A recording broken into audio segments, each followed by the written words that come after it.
koronto waxaan wanaagsan daawadaan meel kasta ku sugan tihiinba ku soo dhawaada barnaamijka amuuraha caalamka waxaana barnaamijka usbuucan ku soo qaadan doona biyo xidheen koronto laga dhaliyo ka ugu weyn adduunyada Three Gorges Dam.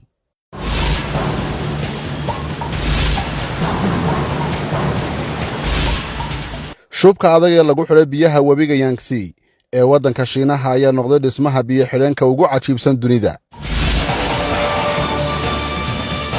biyo xidheenka Three Gorges Dam dhererkiisu waa 2 kiiloomitir halka joogiisuna uu dhan yahay 60 dabaq oo shub ah. dhismaha biyo xidheenka Three Gorges waxa uu socday 17 sannadood waxaana ka howlgalay 40,000 oo shaqaale ah.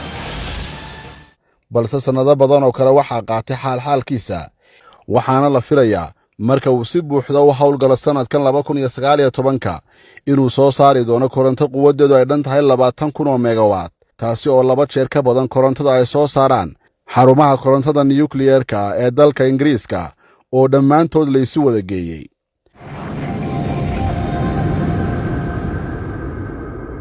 qaadhismeedka biyo xidheenka Three Gorges waxaa lagu tilmaamay bog cusub oo ku soo kordhay injineernimada dhaamamka marka la eego farsamada loo adeegsaday oo aan hore loogu adeegsan dhismayaasha biyo xidheenada caalamka.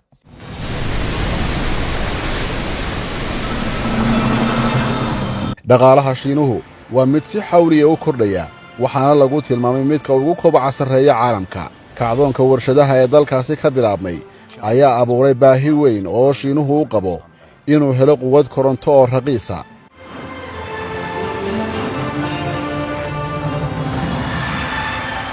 inta ugu badan tamarta loo baahan yahay Shiinuhu waxa ugu talagalay inay ka soo baxdo dhaamkan hadda la dhisay ee Three Gorges.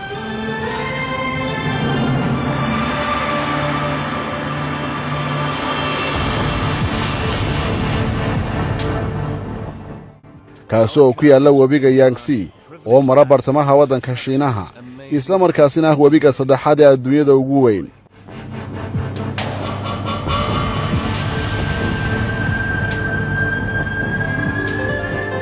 ka hor intii aanu bilaabmin dhismaha biyo xidheenkani sanadkii 1994 Shiinuhu waxa ay bilaabeen inay leexiyaan biyaha webiga Yangtze oo balliciisu u dhan yahay ilaa 2 kiiloomitir. waxaa sidoo kale meesha ku jirtay in goobtaasi laga raro ugu yaraan 1 milyan oo shacabka ku nool deegaanka biyo xidheenka laga dhisayo si aanay dhibaatooyin uga soo gaadhin biyaha xoogga leh ee laga leexiyay goobta dhismaha.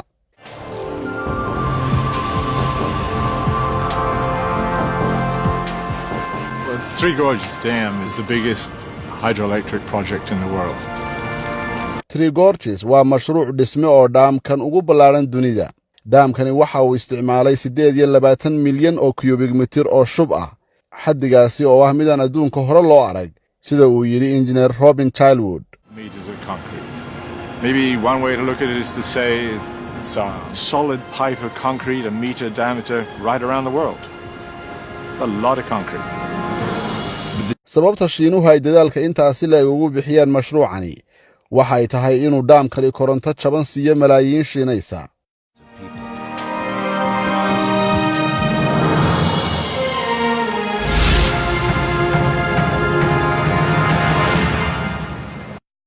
injineerkan Ingiriiska ah Robin Childwood waxa uu halkan ku sugnaa ilaa 2003 oo mashruucan dhismaha ka waday.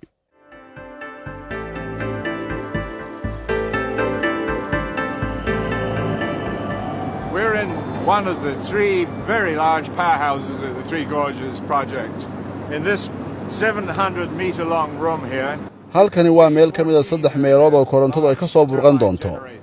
waa qol dhererkiisu dhan yahay 700 oo mitir halkaasina waxaa ku dhex jira 14 marwaxadaha waaweyn ee dabka dhaliya waxaana ku sii xiga meelo kale oo halkan la mid ah oo ay ku jiraan tiro la mid ah dabdhaliyayaashani. halkii marwaxad amaba dabdhaliye kasta qiimihiisu waxa uu taagan yahay 50 milyan oo dollar. waana dareemi kartaa baaxadda uu mashruucani leeyahay ayaa uu yiri engineer Robin Childwood. Each one of these generators cost about $50 million. To give you an idea of the scale of this project. markaaynu tusaale u soo qaadano biyo xidheenkii adduunyada ugu horreeyay ee la sameeyo waxa uu ahaa Debden Dam oo ku yaala England boqortooyada Ingiriiska qarnigii 19aad waxaana uu leeyahay hal dab dhaliyo oo keliya.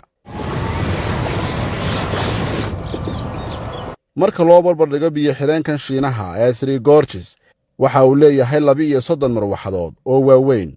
marka la isu wada geeyo dabka ay soo saarayaan waxa 5 milyan oo jeer ay ka badan doonaan korontada uu soo saaray biyo xidheenkii ugu horreeyay adduunyadu. haddaba isweydiintu waxay tahay sidee ayaa tamar looga dhalin karaa biyaha. inkasta oo joogga qalcadan biyo xidheenku ay tahay 60 dabaq oo ku gudban biyaha, marwaxadaha dabka dhaliyana waxay ku jiraan ubucda hoose ee shubka.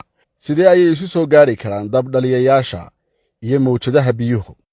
dabdhaliye kasta waxaa ku beegan dhuun loogu talagalay biyuhu inay ka soo galaan. kadibna awoodda biyuhu waxa ay wareejinaysaa matoorka, kaasoo isna sii dhaqaajinaya marwaxadda wayn oo u baahan quwad riixda. magnetka hareeraha kaga dhagan marwaxadda ayaana koronto dhalinaya wareegga ay samaynaysa awgeed. sidaas ayaana isu garab yaalaan ilaa iyo 32 dabdhaliye, mid kastaana ay biyuhu wareejinayaan. marka la isu wada geeyana quwadda ay dhalinayaan waxa ay ku filan tahay malaayiin shinaysa.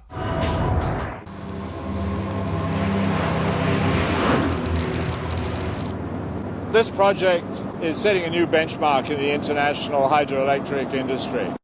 mashruuca biyo xidheenkani waxa uu xariiqay rikoodh amaba heer aanay dunida kale weli gaadhin farsamo ahaan, waxaana uu 2 jeer ka sii weyn yahay dhaamkii adduunyada ugu weynaa ee ku yaalla waddanka Brazil ee loo yaqaana Itaipu, oo dhismaha dhaabkan Three Gorges ka hor ahaa dhaamka ugu weyn caalamka, ayaa uu yidhi injineer Childwood. It's almost twice the size of the next largest project, Itaipu in Brazil. And because it's only the first of a whole series of megadams that are under construction here in China. webiga Yangtze dhererkiisu waxa uu gaaraa ilaa 6,000 kilomitir, waana webiga ugu weyn webiyada dhexmara waddanka Shiinaha. Geography ahaan webiga Yangtze waxa uu leeyahay astaamo badan oo dib ku noqonaya in dhaam laga sameeyo halkani, sida buuraha dhaadheer ee hareeraha ka mara webiga. marka biyaha la joojiyo kor ayay u kacayaan, taasina waxay barakicin kartaa malaayiin dadka Shiinaha ka mid ah oo degan dhul hareeraha webiga ah oo lagu qiyaasay 150,000 oo ekar. sidaas awgeed Shiinuhu waxay go'aansadeen in halkaasi laga raro 1 milyan oo qoys oo degan nawaaxiga webiga. hase ahaatee marka hore waa in loo dhiso kumanaan guri oo ay ku noolaadaan.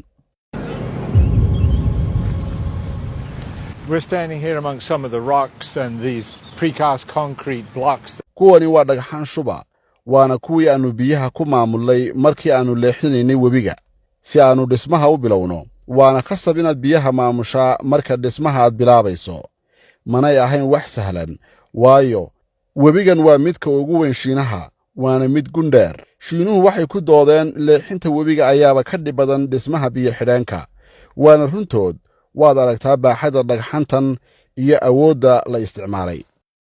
The Chinese claimed that this was the largest and most difficult diversion ever undertaken for a hydroelectric project, and you look at the scale of it, they were absolutely right. This was huge.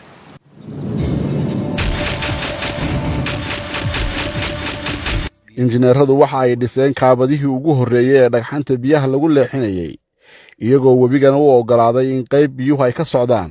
waxaana ay dhiseen 2 ka mid ah kaabadaha culus ee uu ku taagan yahay biyo xidheenku.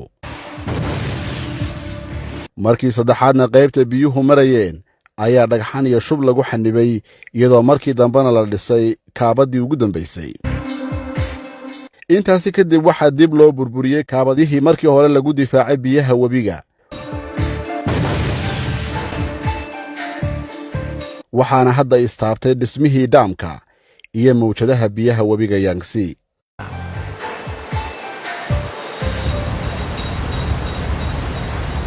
Having built such substantial cofferdam structures, it's a major challenge how to remove these things. So in the earlier stages, bilowgii mashruuca waxaanu isticmaalay qalcadahan shubka ah si aanu u xidhno biyaha. kadibna shub ayaanu ku xidhnay. markii shaqadii ay dhamaatayna waxaa loo baahday in la burburiyo dhismihii biyaha difaacayay. taasina waxay u baahan tahay in loo adeegsado farsamo casri ah oo si sahlan loogu burburin karo, waana in lagu xidhaa bambooyin gacan ku samaysa oo si hawl yar u burburin kara shubkii kumeel gaadhka ahaa.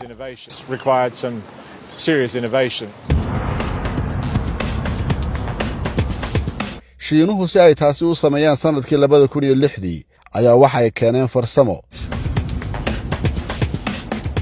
iyagoo adeegsanaya walxa qarxa oo laga sameeyay maadada loo yaqaan dynamite taasi oo lagu mudmuday gidaarka shubka ahaa ee ku meel gaarka ahaa dabadeedna waxa ay dhulka la sintay gidaarkaasi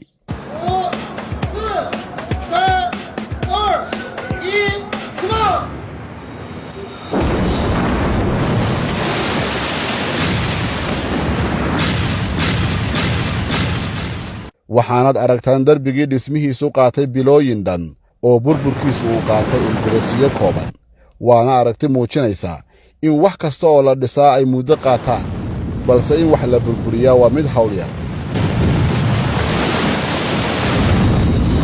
markii darbigii kumeelgaarka ahaa ay dumiyeen waxaad arkaysaa in mawjadaha biyuhu ay u soo butaaceen dhinaca biyo-xidheenkii laga hor taagnaa intaasi kadib kor ayaa loo sii waday joogga biyo-xidheenka ilaa laga gaarsiiyey 180 mitir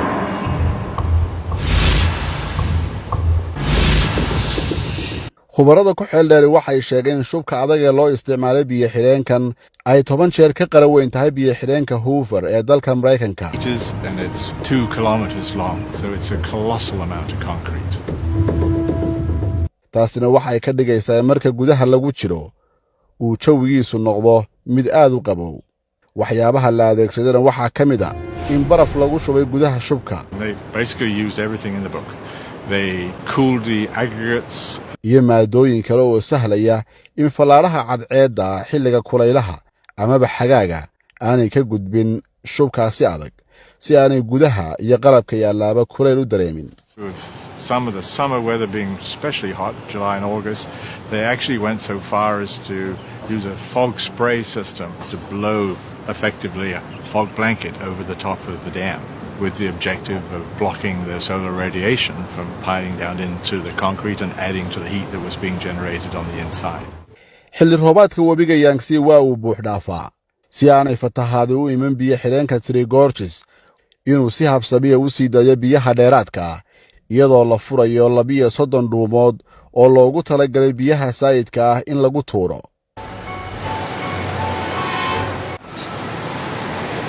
The design of a spillway like this has to deal with the force of the water as it drops over 100 meters in this case here, then achieves huge velocity at the bottom of the dam.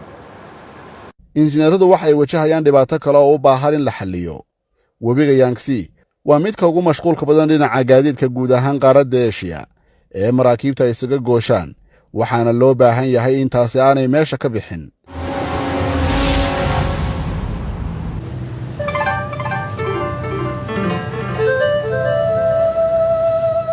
sidaasoo ay tahayna biyo-xidheenku waxa uu leeyahay qayb loogu talagalay maraakiibtu inay ka gudbaan taasi oo noqonaysa in gebi ahaanba kor loo qaado markabka oo loo gudbiyo dhinaca kale ee webiga waxaana dallacaya xadhka adag oo ka soo lusha shub dheer oo adag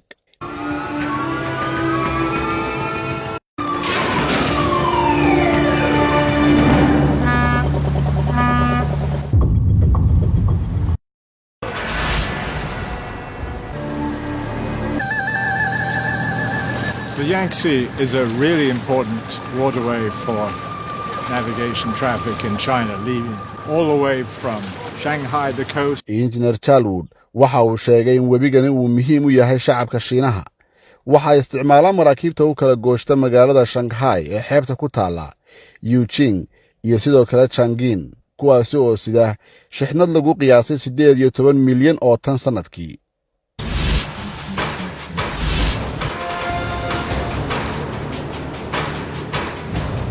halkan waxaa maalin kasta ka gudba 170 markab kuwaasoo u baahan in la dhaafiyo biyo-xidheenka injineerada dhisay biyo-xidheenkan ugu weyn caalamka waxaa sidoo kale ay dhiseen qaybtan maraakiibta dallacda oo noqotay tan ugu ballaaran dunida To provide a more efficient transit opportunity for passenger traffic, they've built this ship lift system here, which will allow boats to go through in about 36 minutes. biyo-xidheenkan baaxadda weyn Shiinuhu umay dhisan oo kaliya in koronto ay ka dhaliyaan balse waxaa jirta khatar weyn oo uu daboolay waana fatahaadaha webigu uu samayn jiray waxaana la sheegaa waddanka Shiinaha 2000 ee sannadood ee la soo dhaafay in 10kii sannadoodba hal mar ay dhici jireen fatahaado waaweyn kuwaas oo dad badan ay ku nafwaayeen. fatahaadii ugu darnaydna waxa ay dhacday 1931 oo ay ku dhinteen 135,000 oo qof. ilaa 2 milyan oo gurina uu burburiyey fatahaadda webiga xilligaasi uu sameeyey, sida uu sheegay Mr. Charlwood. Over the last 2,000 years, there's been about one major flood every 10 years. In 1931, there was a really bad one, killed about 135,000 people, destroyed almost 2 million homes. And so this is the main reason why they've built the Three Gorges Dam, is to control this terrible flooding problem. taariikhda biyo-xireennada marka dib loo raaco waxaa khatar weyn ku haya ciidda amaba carrada ay wataan biyaha webigu, kuwaas oo fadhiista gunta hoose sanada kadibna waxay aasi kartaa biyo-xireenka oo dhan.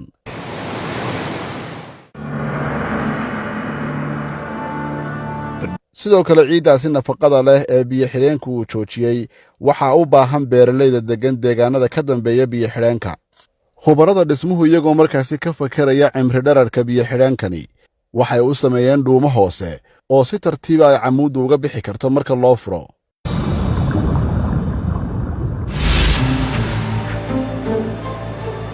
Total amount coming down is about 500 million tons per year.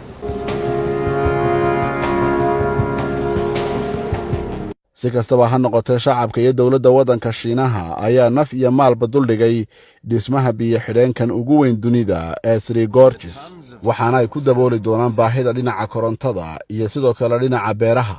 sidoo kale waxa uu daboolay khatartii muddada dheer taagnayd ee dhinaca fatahaadda ee dhowrkii sannadoodba halkaasi ka dhici jirtay.